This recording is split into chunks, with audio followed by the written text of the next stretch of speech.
साथीहरू, हजुरहरूलाई म अहिले यो बाटो देखाउन गइरहेको छु। यो चाहिँ हाम्रो कहाँनिर भने रोहिणी रोड जुन चाहिँ मेन हाइवे हो अहिलेको होइन। यो चाहिँ बाटो चाहिँ यहाँ हेर्नु न, आज रातिको पानीले चाहिँ यो डल्लै गएछ है बाटो। अब यति एकदम यो स्कुटी चाहिँ छिर्छ होला, स्कुटी र मारुति भ्यानहरू चाहिँ छिर्नु सक्छ होला, तर पनि अलिक रिक्सै छ, किनकि यता मुनि हेर्नुहोस् है एकदमै जटिल भएर गएको छ। यो बाटो चाहिँ सलिड गएको छ है, परासम्म नै हेर्नु, सानो गएको छैन बाटो।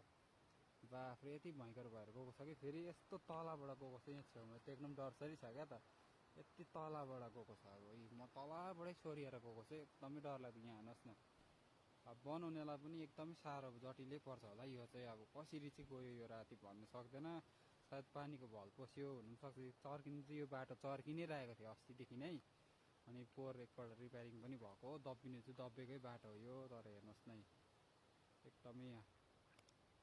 र हजुरहरू पनि यो बाटो आउनुहुँदैछ भने चाहिँ कृपया गरी अब रोहिणी गेटबाट चाहिँ नआइदिनुहोस् है उकालो चाहिँ।